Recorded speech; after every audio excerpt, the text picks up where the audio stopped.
Hey, yo, Pro Wrestling Podcast listeners, help us out and click subscribe to show your support. If you are a YouTube user, by all means, enable notifications. And if you're tuning in using iTunes, kick us a 5-star rating with a comment, and we will make sure we get you into the shout-outs on the Pro Wrestling Podcast. While you're at it, if you are sick and tired of dropping $60 to $100 every single year for the latest and greatest wrestling video game, stop. Don't do it anymore.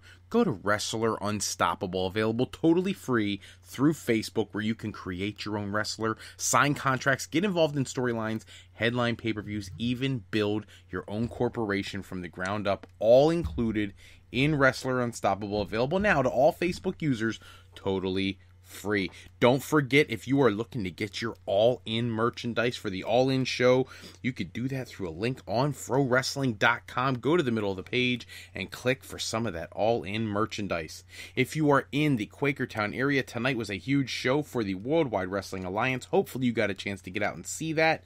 They have some great things going on in the indie scene. And special shout out to SICW, who delivered a great show on the 19th, and hopefully we'll get news on their next big show coming soon to the Southern Illinois area. If you want to become a member of the Pro Wrestling Podcast family, you want your name in the shout-outs like our buddy Harold in St. Louis, then absolutely go to our Patreon page at patreon.com/Pro Wrestling Podcast. Sign up today, and any $25 contributor will co-host an episode of Going Live with me for one of our Saturday night episodes, and any $10 a month contributor will be entered into a drawing of sorts to also co-host an episode of Going Live with myself. So, if you have never been to the Pro Wrestling Podcast, you gotta check out our homepage. Go to frowrestling.com.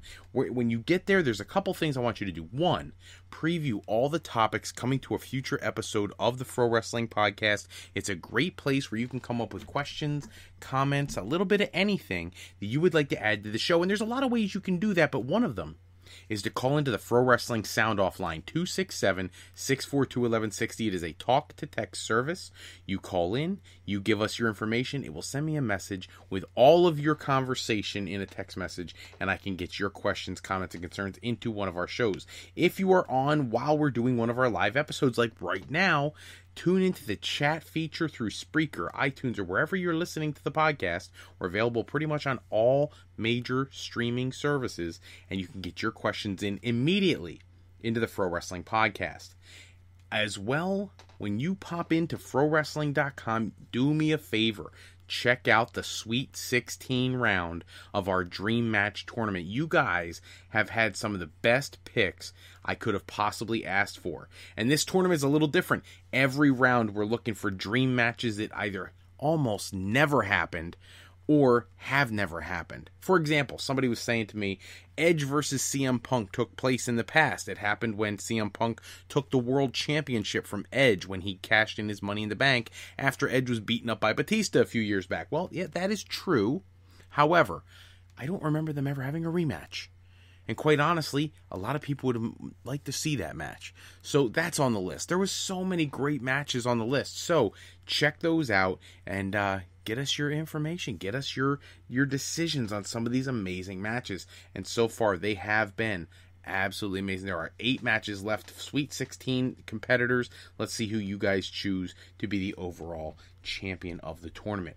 Want to get started tonight? Our headline tonight is all about New Japan Pro Wrestling and the Battle of the Super Juniors.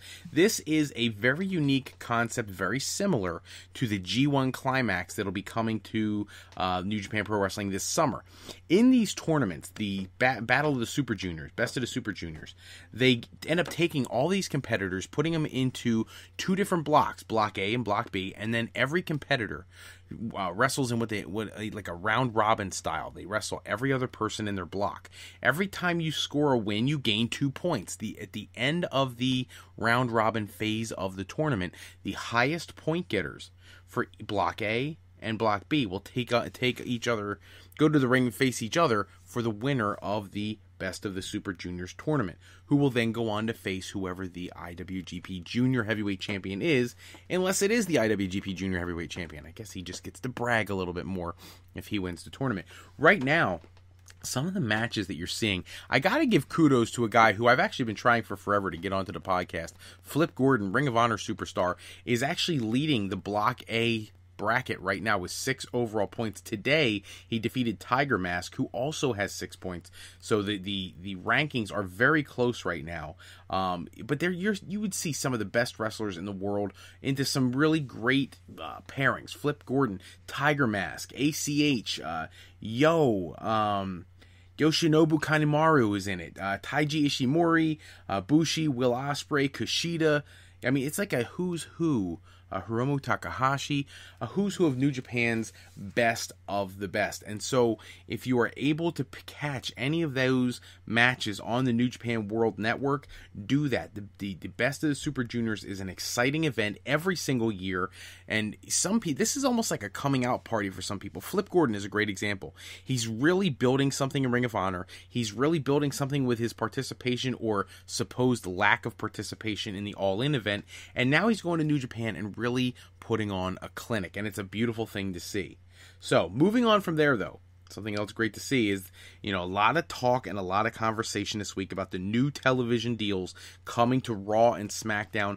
WWE is literally going to quadruple, quintuple the amount of money they bring in from their network broadcast. Now, the real question here is Raw has been the flagship program since 1993, but with the amount of money that Fox is going to throw at SmackDown, will SmackDown become the premier brand? Will it become the focal point of WWE programming? Now, I don't have an easy answer for that, because I don't think that when Raw negotiated this television deal with USA Network to stay on for an additional 3 years, I don't think USA was expecting to become the B show. That's why they didn't want to hang on to SmackDown to begin with.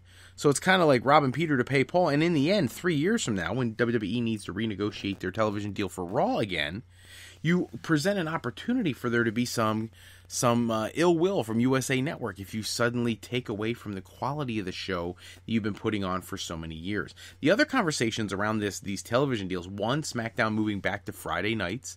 I know some people are not thrilled about that. Other people are absolutely love the idea. There is conversation about SmackDown also going to 3 hours. We've had these conversations before about why 2 hours as a wrestling fan is better, because the quality of the matches probably goes up and you don't get as much boring monotony. However, when it comes to the money that it draws in, and I've been getting bombarded with people telling me about all WWE cares about is money anymore. Even my buddy Harold in St. Louis, Harold, love you, got to put it out there, talking about how much WWE is all about the money. I feel like that's always been the case. Isn't that the goal for every business, is to bring in as much cash as you possibly can? WWE has found a way to be very lucrative in how they do that. Whether it's the Saudi Arabia event or it's these huge deals on Raw and SmackDown, I think that is just the nature of business. Now, the reality is, as a result of these new television deals, there's been some conversation, and I didn't include this on ProWrestling.com, but I have seen multiple websites discussing that WWE may be in the market to spend money at a level they never have before to procure as much indie talent as possible to make these Raw and SmackDown deals really pop for the ratings. And one of the websites in particular, and again, I say take it all with a grain of salt, but they were talking about WWE going after Kenny Omega, going after Cody Rhodes and the Young Bucks, and at a level where they'd be willing to pay $5, $8, $10 million per year to bring in some of these talents. Because here's the thing, if you pay attention to what the Young Bucks say, because the Young Bucks I've considered to be very upfront and honest guys, and they're great talents, they're asked in every interview, what about WWE?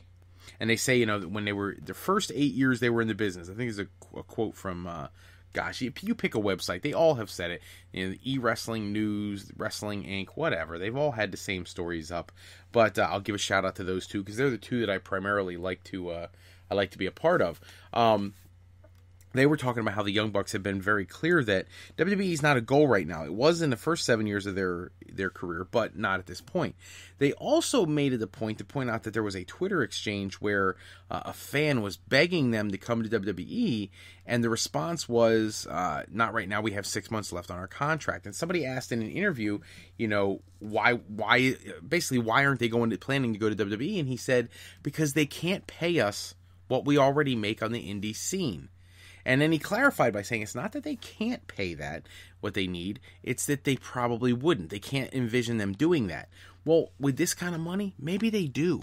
Maybe they do whatever it is necessary to do to put the product above and beyond anything in the history of this business. Now, if I was owning the company and I just got, $1 billion from Fox, I would be looking to do just that, to guarantee that I locked in every piece of talent you could possibly nail down with whatever dollar figure you needed to put it at to make sure that happens. And I would create new brands, not just Raw, SmackDown, and NXT. I would create brands to create content for the network, still deliver high-quality matches to the fans, but put it under the WWE umbrella. I did see this week, which I think is fantastic, and this is in our notes for this episode, is that WWE is talking to places like Evolve, places like Progress, ICW in the United Kingdom, about putting their television on the WWE network. This is a great leap forward. I think they see the success of the Global Wrestling Network. If I was WWE, I would try to make a move on to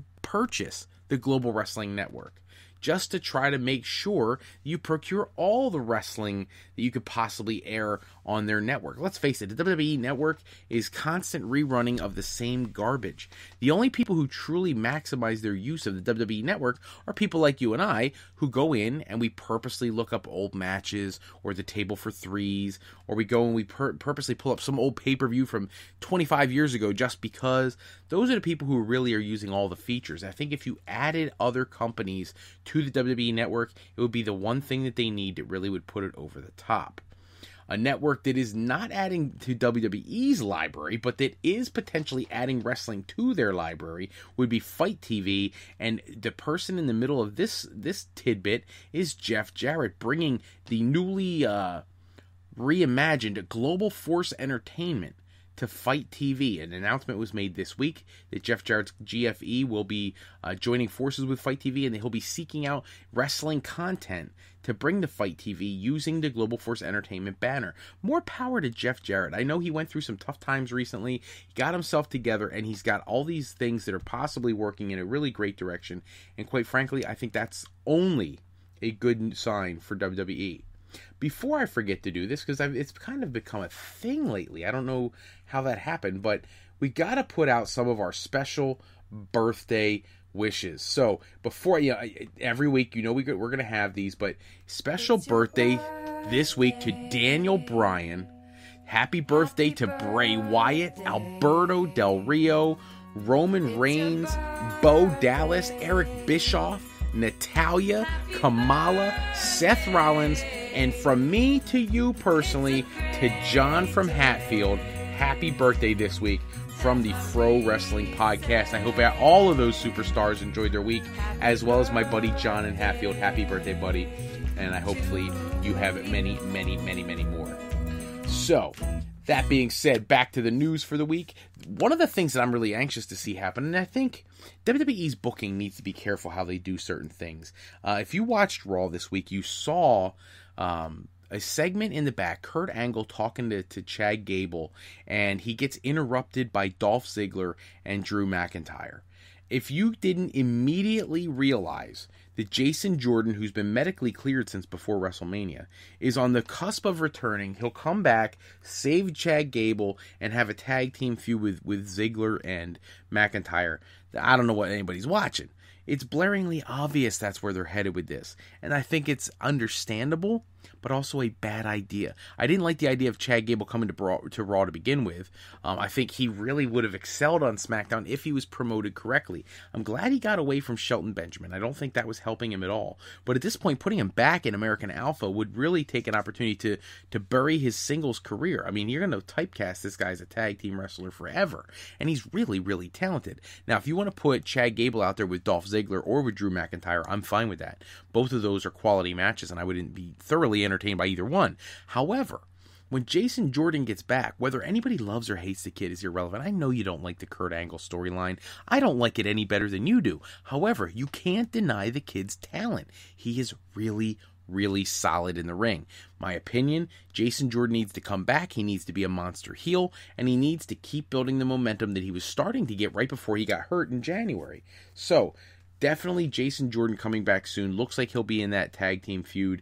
And then I suspect at some point he'll turn his back on Chad Gable, have a feud with Gable, and then move on to bigger and better things. Probably the Intercontinental Championship that he was planning on winning prior to being injured.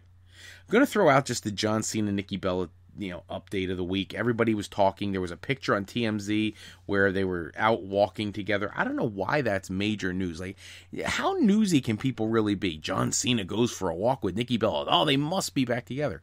Or maybe they just need to go for a walk and talk. They are public figures, and a breakup in the public eye is very challenging for anybody. So perhaps they just wanted to get together and have a conversation. Now, Nikki Bella actually came out and told people, all these people with these rumors about them being back together were lies. So clearly they're not at where they used to be. She did mention that the reason she called off the wedding is because she didn't want to go into something that she wasn't 100% sure about, but certainly not all back together, as a lot of web outlets would have you believe. The last item of tonight's episode, I want to take a moment for this because it's something I take very seriously. Years ago, I absolutely loved the concept of Tough Enough. I thought it was a fantastic program, and I really looked forward every week to watching every episode. And I never forget the season when John Hennigan, who has now become, Johnny Nitro to John Morrison to Johnny Mundo to Johnny Impact or whatever you want to call him this day of the week, he was one of the winners, as was Matt Cappotelli. The two of them wrestled a tag team match, I want to say on Heat or Velocity, one of those two shows, and they both looked so good. And they really, both of them should have had really long and wonderful careers. Now, John Hennigan has done pretty well for himself. He's held championships all over the world at this point. The word out this week is that he's interested in New Japan Pro Wrestling, that was not a possibility in the past because there was a working relationship with CMLL, the Mexican promotion, and New Japan that would preclude him because he wrestles for AAA, but that is apparently his goal. That being said, that is not the focus of this discussion. The focus of this discussion is on the other Tough Enough winner that season, and that's Matt Cappotelli. For those who know anything about Matt Cappotelli, he is one of the most humble and wonderful young men you'll ever meet. I had the privilege of finding the guy on Facebook, as silly as that sounds, but connected with him several times via messages, and he's just such a down-to-earth dude, and he takes time for anybody. And as many people who are diehard wrestling fans know, Matt Cappotelli has been battling for a better part of a decade now cancerous brain tumor. He had it removed, went through all the therapy and the chemo and everything, and thought he was in remission. He was good, and then it came back, and it was very aggressive and had spread and things of that nature. And he's been fighting very hard.